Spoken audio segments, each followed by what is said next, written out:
Let's go now with Artman. Artman says, "Hi Abe, I'm interested in doing mainly collectibles and have been sculpting for 4 or 5 years on and off. At this point, I want to also see what I can do to present or polish my work to get more people interested in it." Nice. Yeah, so I'm not gonna open this angel right here because it has nudity and we can get like a flagged. But let's talk about this Mira, for instance.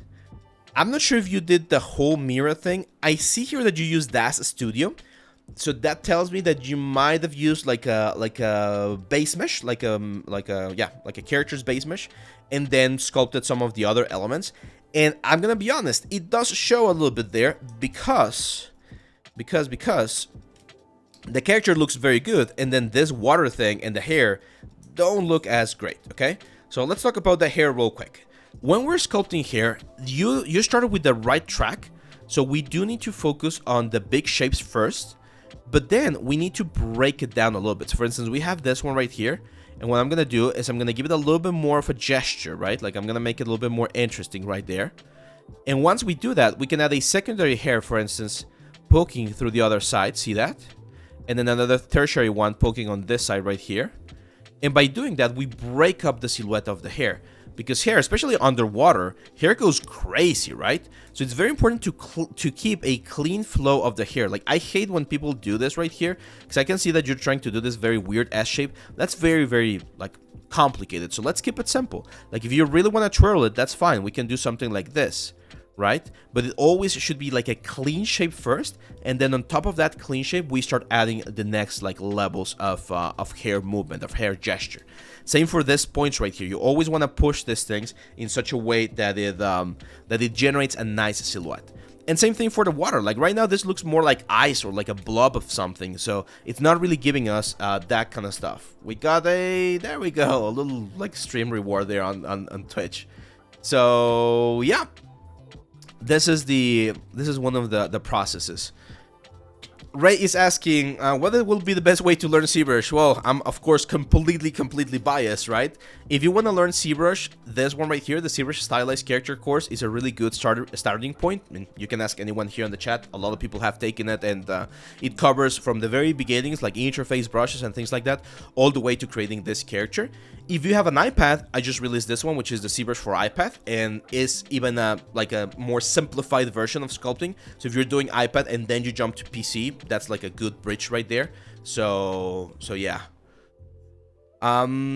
My advice, man, if you want to do collectibles, that's fine, but you also need to work a little bit on anatomy, okay? Because for instance, this one right here, there's a lot of like interesting. Is this side look? Yeah, side look, right?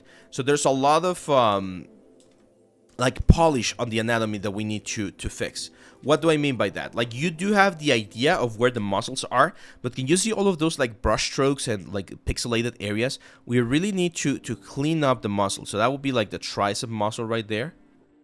Okay, here we have the coracobrachialis, chest muscle going over there, latissimus dorsi. So see how bumpy this silhouette looks right there? Clean it up, especially in female forms. Female forms tend to be very smooth.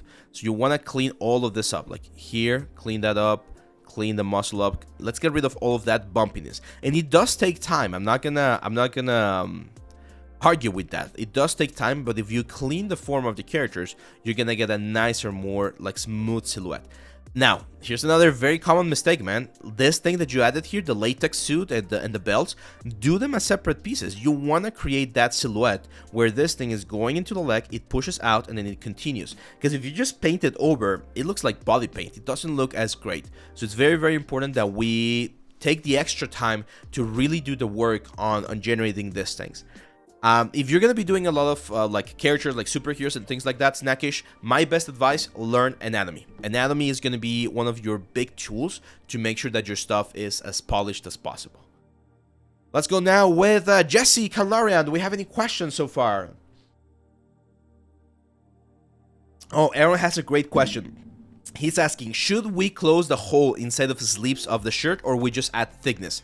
It depends. Are you gonna simulate the shirt, like moving and wrinkling and doing that sort of stuff? If you're gonna be doing that, then you do need to keep it thin, because the simulation doesn't like thickness. If it's gonna be a 3D print, or if you're gonna bake everything down, doesn't matter. Doesn't really matter. I normally like to make them like a solid, so that it's easier to work.